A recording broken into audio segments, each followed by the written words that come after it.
pri Olgi Franca, še zaključne poudarke. Hvala. Torej, cilj nadzora je v vsaki dejavnosti izboljševanje procesov dela, dvig kakovosti procesov in seveda izobraževanje zaposlenih. Torej, gre za absolutno pozitivno usmeritev.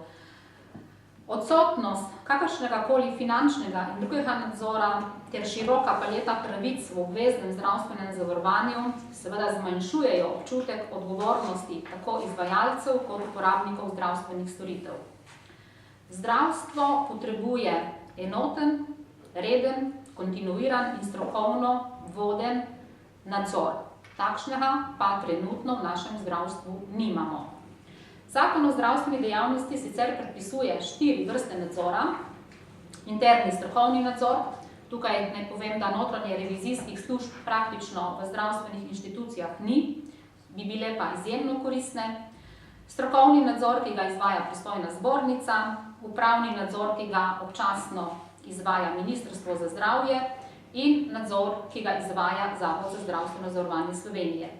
In prav na ta zadnjega se bomo osredotočila in še posebej na nadzor v bolnišnicah, kajti za bolnišnice dajemo letno preko 600 milijonov evrov denarja. Zavod za zdravstveno zavarovanje ima 49 različnih skupin oziroma, če rečem, specialnosti nadzornih zdravnikov.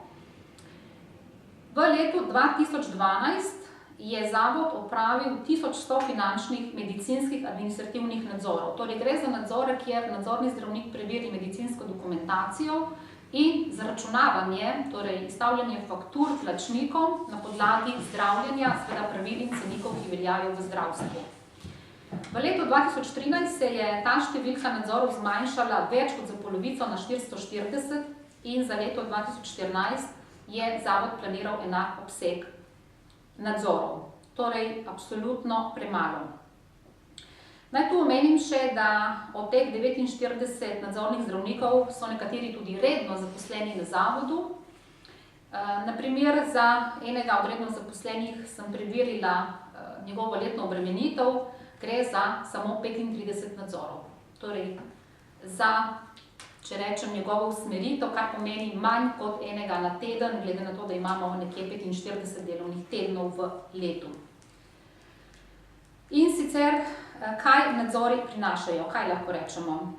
Pravih učinkov seveda s takim neorganiziranim in majhnim nadzorom ni. Torej, Zavod očitno nima pravega položaja, torej ta nadzorstvena funkcija v Zavodu nima pravega položaja, tudi samo vodstvo nadzorne službe se je v zadnjih letih kar 3-krat zamenjalo in samo 10 zdravnikov nadzira zaračunavanje v bolnišnicah in letno opravi približno 75 nadzorov. To praktično pomeni nično število nadzorov, lahko rečemo skoraj kot nič, glede na njihov izplen. Torej, po nekaterih podatkih pregledamo, nadziramo le 0,5 do 1% fakturiranih storitev, torej, če povem, da zdravstvo z javnih sredstev financira približno 2 milijardi 300, dodatnih 400 milijonov pa še dopolnilne zdravstvene zavarovalnice.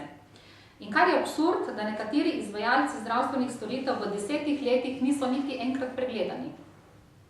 Na tem mestu bi pričakovali, da bi tudi Zavod vsaj enkrat letno predstavil javnosti učinke teh nadzorov in učinke, torej, koga je nadzoroval in kako pogosto. Kaj je potrebno sistemsko spremeniti za doseganje boljše porabe sredstev?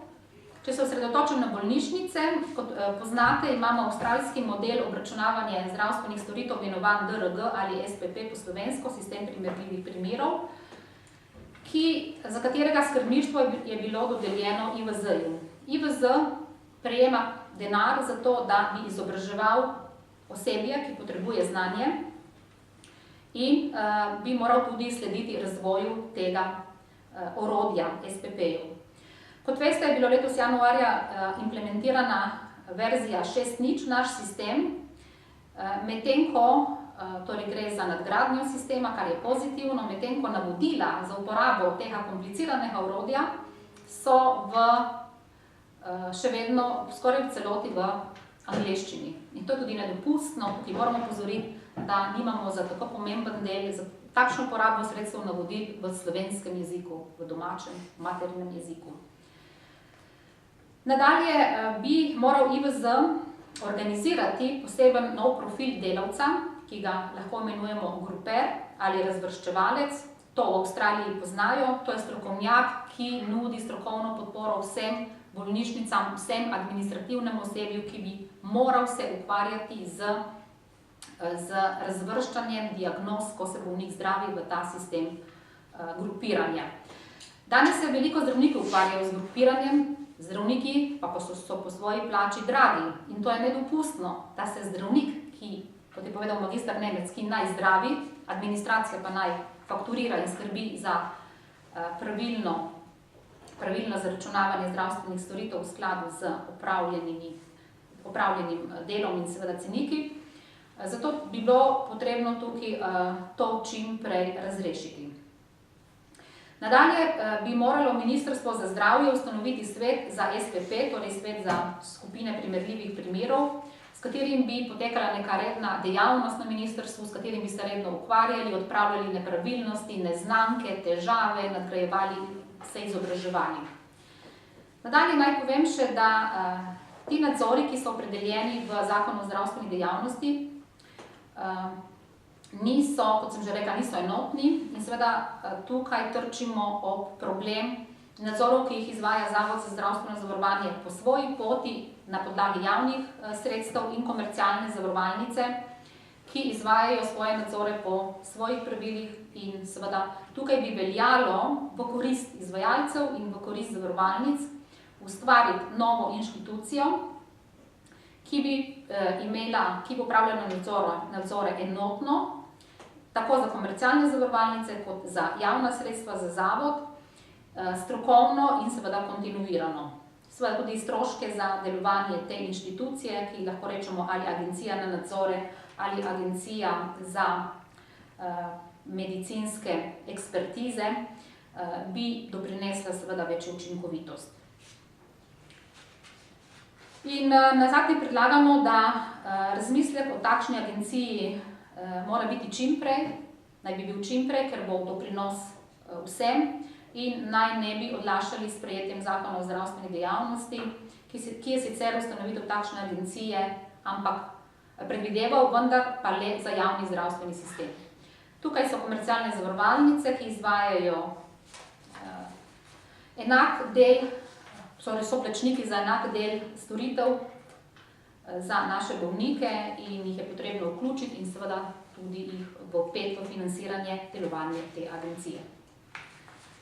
Torej, če zaključim še enkrat, nadzori v našem zdravstvenem sistemu niso ustrezni, niso redni, niso dovolj strokovni, premalo jih je in kazni, ki so predpisane za ugotovljene kršitve, za nepravilnosti, so absolutno prenizke, niso vzgojne.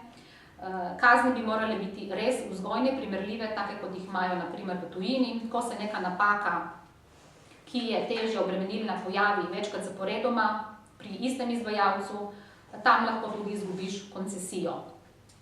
Pri nas pa, ko je ugotovljena napaka, izgubiš tisto vrednost, ki si jo napačno zaračunal in zadeva gre po starim potem največkrat naprej.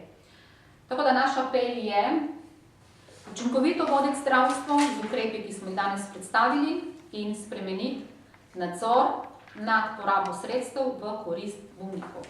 Hvala lepa.